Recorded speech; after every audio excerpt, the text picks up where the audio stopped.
बिस्मिल्लाहिर्रहमानिर्रहीम। अस्सलाम वालेकुम। Welcome to my channel. आज की मेरी रेसिपी है दो नहायत ही मज़ेदार चटनियाँ जो कि दही फुल्की में, फ्रूट चाट में और मुख्तलिफ स्नैक्स के साथ इस्तेमाल होती हैं।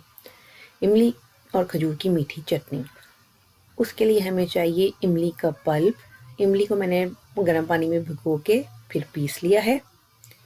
8 से 10 खजूरों को लेके मैंने गर्म पानी में भिगो दिया था। थोड़े से पानी में भिगो के उसको भी मैंने ग्राइंड कर लिया है। एक पैन में मैंने इमली का पल्प डाला है, पिसी हुई खजूरें डाली हैं और फ्लेम ऑन कर दी है। अब मैंने इसको मीडियम फ्लेम में पकाना है। साथ में मैंने 1 कप ब्राउन शुगर ऐड की है।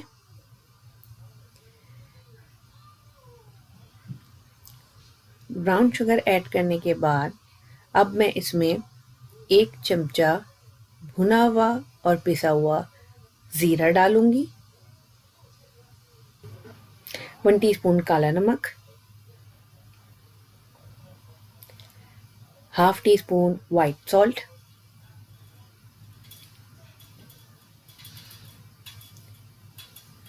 सौंठ या ginger powder 1 teaspoon, garlic powder half tea spoon,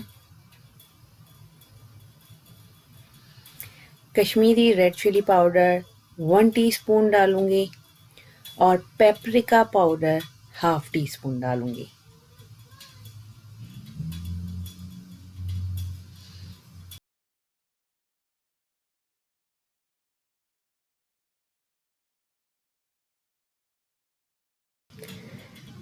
दो चुटकी मैंने इसमें रेड फूड कलर का ऐड करना है, ये ऑप्शनल है, अगर आप ना ऐड करना चाहें तो ना करें। इसके बाद मैंने 1 cup of white sugar add करनी है। चाट मसाला 1 टीस्पून,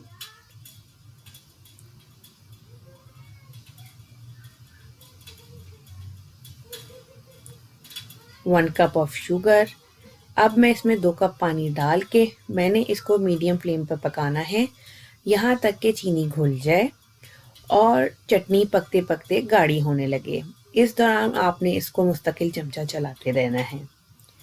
जब चटनी पक के गाढ़ी होने लगेगी, इसका कलर भी चेंज हो जाएगा, तो आपने इसकी फ्लेम हाई करनी है और मुस्तकिल चमचा चलाते हुए जब तक पकाना है तब तक ये फूट कर बाहर ना आने लगे।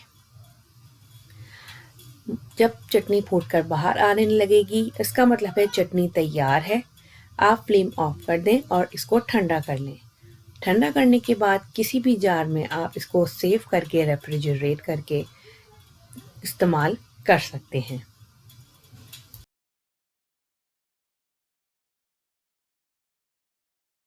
आप ये देखिए चटनी तैयार है, फूट के बाहर आने लगी है, गाढ़ी हो गई है। अब मैं इसे निकाल के ठंडा कर लूँगी और रेफ्रिजरेट कर लूँगी।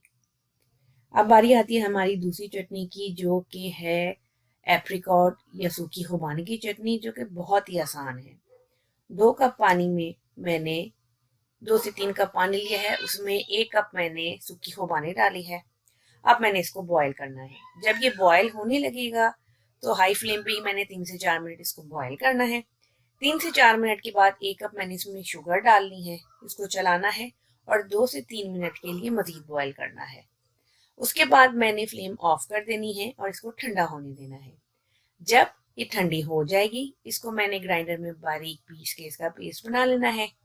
जार में मैंने इसको शिफ्ट करना है और रेफ्रिजरेट करके इसको मैं महीने देर तक आराम से इजीली इसको मुख्तलिफ चीज़ों में इस्तेमाल कर सकती हूँ। ये दोनों चटनियाँ बहुत मज़े की हैं, ख़ास तौर पे दही फुल्की और फ्रूट चाट में ये बहुत ही टेस्ट देती हैं। आप एक दफ़ा ये इस रमज़ानों में बना के रख लें, आपके पूरे रमज़ानों में आप बहुत इंजॉय करेंगे।